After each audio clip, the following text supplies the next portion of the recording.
Crisis है, इस pandemic में जाहिर है से पूरी दुनिया निमट रही है। अब हमारे पास जो एक मौशी चैलेंज है वो जरा मुख्तलिफ इस लिहाज से है कि जून में बजट आने वाला है और इतलात है कि पहले हफ्ते में बजट आ रहा है, लेकिन IMF के हवाले से जो खबरें आ रही हैं कि IMF ये दबाव डाल रहा है कि अगले माली साल के लिए 5,100 अरब की टैक्स वसूलियां IMF चाहता है। और फिर यह भी मुतालबा है IMF का कि बजट खसारा GDP का 0.4% मुकर्रर किया जाए और फिर इस बजट में सूद और कर्जों की अदायगी के लिए 2700 अरब रुपए मुख्तस किए जाए। डॉक्टर साहब, अगर 5,100 अरब रुपए का आपने टैक्स हदफ हासिल करना है तो फिर उसके लिए 800 अरब के नए टैक्सेस भी आपको लगाने पड़ेंगे इसको अचीव करने के लिए, इस टारगेट को। कितना मुश्किल चैलेंज है डॉक्टर साहब। आपको पता है मौजूदा हालात में ऑलरेडी हमारी इकोनॉमी इतनी पिसकर रह गई है, लोगों के पास जॉब्स नहीं है, लोग बेरोजगार हो गए हैं, तो ऐसे में क्या लोग इन नए टैक्सेस का बोझ बर्दाश्त कर सकेंगे?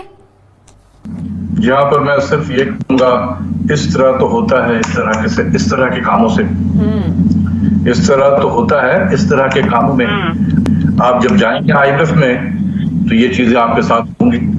आप बिल्कुल बाख्तियार नहीं है पॉलिसी बनाने में, जितनी वो लिवरेज दे दें वो उतना ही आप कर सकते हैं। कितने शर्म की बात है कि 200 मिलियन से ज्यादा वाला मुल्क, आबादी वाला मुल्क, एक न्यूक्लियर पावर आज अपनी माशी पॉलिसी नहीं बना सकता।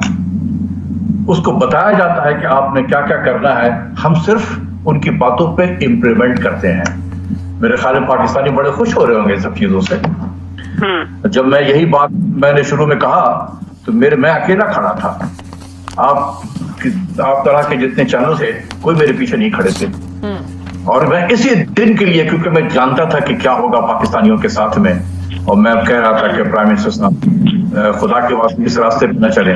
तो अब क्या है, अब हम IMF में जितना वो हमें लिवरेज देंगे, हम रोएंगे गाएंगे। 51 वो अगर 5,100 बिलियन की बात कर रहे हैं तो हम कहेंगे जी नहीं, हम 47 कर देंगे, 48 कर लेंगे। ये बिल्कुल वैसे ही है जैसे पिछले माली साल में हुआ था कि वी स्टार्टेड विद 5,503 बिलियन, उसके बाद फिर हुआ कि चलो 1,203 बिलियन कर देते हैं। उसके बाद डे 1 से मैं कह रहा हूं कि 4400 अरब अगर FBR इकट्ठा कर ले तो मैं सबों को सलाम करूंगा जाके। लेकिन फिर आ गया कोरोना। मार्च से लेकर और जून के महीने में जो रेवेन्यू लॉसेस हैं वो अब IMF को पता चल गया। डॉक्टर साहब, एक तरफ तो पाकिस्तान को कर्जे मुंजमद करने की सूरत में रिलीफ दिया जा रहा है, दूसरी तरफ मजीद बोझ डाला जा रहा है। मतलब एक तरफ से निकालो, दूसरी तरफ से उलझा दो। तो ऐसे में जो रिलीफ भी दिया जा रहा है, इसका कोई फायदा होगा फिर? देखें, अभी हुए नहीं है, अभी हमने अप्लाई किया, अभी बहुत सारी चीजें, बहुत इसमें रास्ते में अभी है कि एक्चुअली इसमें हमें कितना बेनिफिट होगा। ठीक है ना? हाँ। हमने गलत जगह पे हिट किया है, गलत जगह पे। हमने G20 से बायलैटरल डेट से हमने रिलीफ मांगी है। पाकिस्तान का जो इशू है वो बायलैटरल डेट नहीं है, ये सिर्फ हमारे टोटल डेट एंड लायबिलिटीज का सिर्फ और सिर्फ 22% है। जो 55% से ज्यादा है वो है मल्टीलैटरल डेट।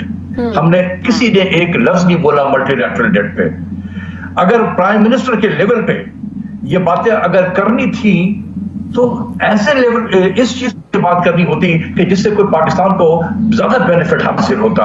हम कर्जों के हवाले से तो ऑलरेडी इतने ज्यादा ओवरबर्डन है, आप भी जानते हैं। अब हफीज शेख साहब कह रहे हैं कि हमें मजीद कर्जे चाहिए, वो मजीद कर्ज लेने की बात कर रहे हैं। पहले कर्ज हम उतार नहीं पाए हैं, पहले कर्जों को फ्रीज करने के लिए हम दरखास्तें डाल रहे हैं। जो बात अभी हम ये कर रहे हैं कि मजीद अगर हम कर्ज लेते हैं तो अगले सालों में कितने सालों तक हमें ये कर्ज उतारने पड़ेंगे, कितनी मुश्किल हो जाएगी। तो फिर तो हम ये कहेंगे कि पता नहीं कितने सालों तक हमें हर बजट में जो एक मखसूस हिस्सा जो है वो मुख्तस करना पड़ेगा कि कर्जों पर जो सूद है उसकी अदायगी के लिए। तो ये तो बड़ी मुश्किल सिचुएशन हो जाएगी, कर्जों पर कर्ज लें, फिर कर्जों को उतारने के लिए कर्ज लें, फिर सूद की अदायगी के लिए बजट में इतना बड़ा हिस्सा मुख्तस करना होता है। देखिए, IMF का प्रोग्राम है ही है इसी पर्पस के लिए कि आपको डेट ट्रैप में इतने डीप लेके आपको पहुंचा दिया जाए कि आप अगर जो कर्जा आप पे ड्यू है इसकी पेमेंट के लिए आपने फिर कर्जा लेना है। तो एक कर्जा लेकर आप जो कर्जा ड्यू हो रहा है उसको वापस करना है। तो इसको कहते हैं कि हम डेट ट्रैप में। IMF के प्रोग्राम ने इस डेट ट्रैप को और मजबूत कर दिया है। आप कहेंगे वो कैसे? हमने जो इंटरेस्ट रेट बढ़ाया था 6% से उठाकर हम ले गए 13.5% पे, और वहां बहुत अरसे तक रखा। हमें बताया गया कि इससे तो हम इन्फ्लेशन को कंट्रोल कर रहे हैं। मैंने बहुत सारे वो ग्राफ जो है चैनल्स पे दे दिए हैं। ये मैं आपको बता रहा हूँ जुलाई 18 से लेकर और सितंबर 2019 के नंबर में आपको बता रहा हूँ, तो 50 अरब का हमने इंटरेस्ट पेमेंट बढ़ गया। अभी प्राइम मिनिस्टर जब बातें करते हैं कि देखिए हमारे पास तो रेवेन्यू इतना कम है कि हम तो इंटरेस्ट पेमेंट के बाद कोई नहीं है, तो मैं प्राइम मिनिस्टर से कहता हूँ कि सर इस चीज को बचाने के लिए अभी जो इंटरेस्ट रेट सिंगल डिजिट पे आया, क्या ये मजीद कम हो सकता है, मजीद ये पीछे जा सकता है, ये नंबर्स पीछे जा सकते हैं? अच्छा, ये जून तक ये इन्फ्लेशन जो है इस मुल्क में तकरीबन जून जुलाई की बात कर रहा हूँ, ये आ जाएगा कोई 6% के करीब।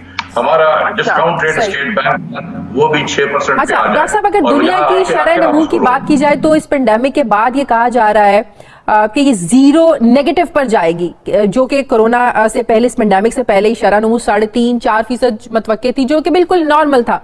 अब कहा जा रहा है कि नेगेटिव में जाएगी। मैं डॉक्टर हफीज पाशा साहब को सुन रही थी, वो कह रहे थे कि मैंने कुछ रिसर्च किया, वो बताते हैं कि हमारी शरह नमू जो 2.5% थी इस पेंडेमिक के बाद ये मनफी होकर 6 से 7% नेगेटिव पर आ जाएगी। मतलब ये कि 1200 अरब रुपए की कौमी पैदावार में कमी हो जाएगी। ये पेंडेमिक के बाद की सूरत हाल बता रहे हैं। आप भी जानते हैं हमारे एक्सपोर्ट ऑर्डर्स कैंसिल हैं, हमारी फैक्ट्रीज 2 महीना बंद रही, यहाँ पर प्रोडक्शन हमारी हो नहीं सकी।